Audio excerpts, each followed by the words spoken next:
didn't know, what they would think, and I was scared, but I didn't really have too much time to think.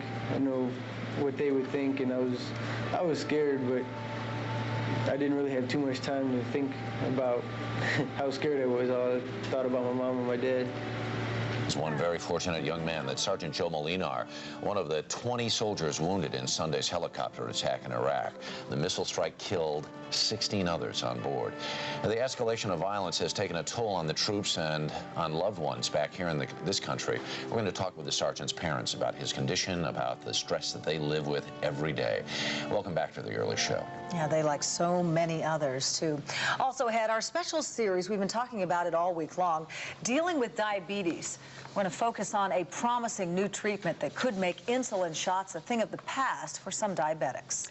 We're also going to introduce you to a man whose asthma was so severe he almost died. That is, until an oboe changed his life. It's a turnaround that has doctors puzzled and pleased.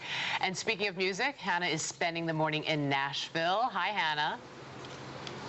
Hi, Julie. Everybody's gearing up for the big CMA Awards here tomorrow night, which are going to be broadcast on CBS. And we're going to talk to longtime host Vince Gill, and he's even going to perform for us live in our second hour.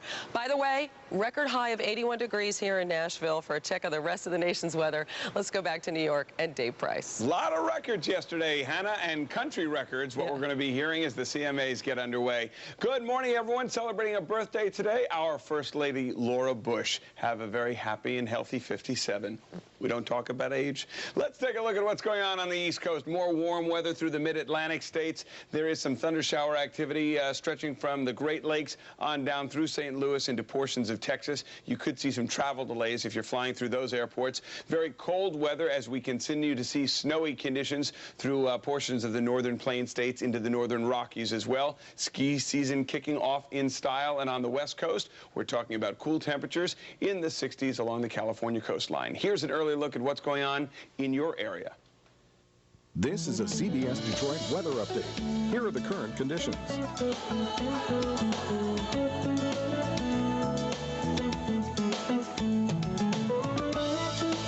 And now your 3-day forecast.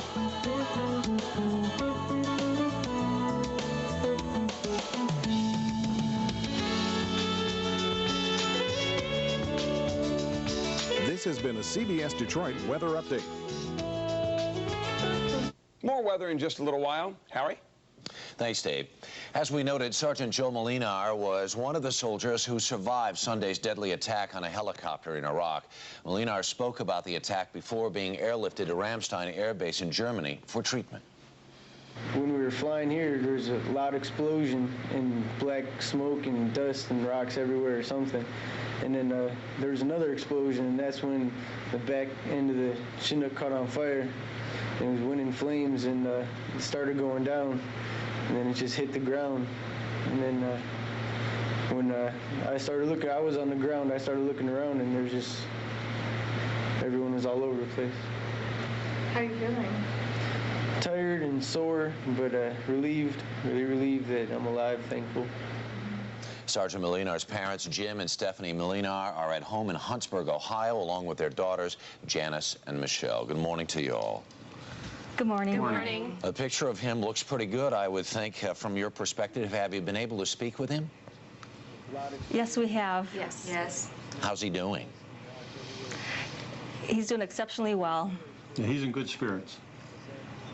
Did he tell you what happened on the helicopter? Could he describe what happened when the missiles hit? Well, what he said was, all he remembers, he heard a loud explosion. He looked around and he saw flames and smoke. And he said he grabbed his vest and put it on as fast as he could. And the sergeant sitting next to him grabbed him. And he said the next thing he remembered was he was laying on his face in the ground. And he tried to crawl away, and another soldier came over and helped him. They got him away from the wreckage. Stephanie, you say that you think you had an intuition about him being hurt? Yes, I did. My daughter and I both did. What did you know? What did you feel? Well, when we heard the news in the morning on our local news, my daughter and I looked at each other. We said, you know, that could be Joe. And we tried to hope for the best. And we were scared and prayed a lot. And then we got his phone call. Wow. He called us. That's amazing. Jim, in the months before this happened, how did your son describe Iraq? What has it been like for him? Well, he wasn't happy about it. He wasn't crazy about the place, but they had moved him. He was in one location. They moved him out to another location, which was a little safer for him. And he said he was kind of bored, but he was happier to be there because it was just safer. Stephanie, is there a way to describe what this whole ordeal has been like for your family, the day by day? It's tough. You live day by day, and you try not to watch the news, but you want to because you want to know what's going on, and you pray a lot. Pray a lot and read your Bible a lot. That's our life. And Psalm 91 is your favorite psalm? I will say of the Lord, He is my refuge and my fortress. Yes, it is. And I told my son to make sure he reads that every day also. When will you get to see him? Hopefully soon. As soon as he gets back to the States, we hope to go wherever we have to go to see him. And what's the first thing you want to do when you get him home? I just want to hug him and hug him and kiss him and just make his best meal. He's always wanted to be a soldier. This is something he's dreamed of his entire life. If he's fit after this injury, do you think he'll stay in? I don't know. I don't know. That's quite an experience he went through. That's up to him. If he wants to do that, that's his business, you know. Yeah. You know. We can't stop him. We sure thank you for spending a few minutes with us this morning, and please send our best to your son. And we thank you. Thank you. Thank you. You bet. Take care. Now here's Julie. All right, thanks a lot, Harry. Up next, how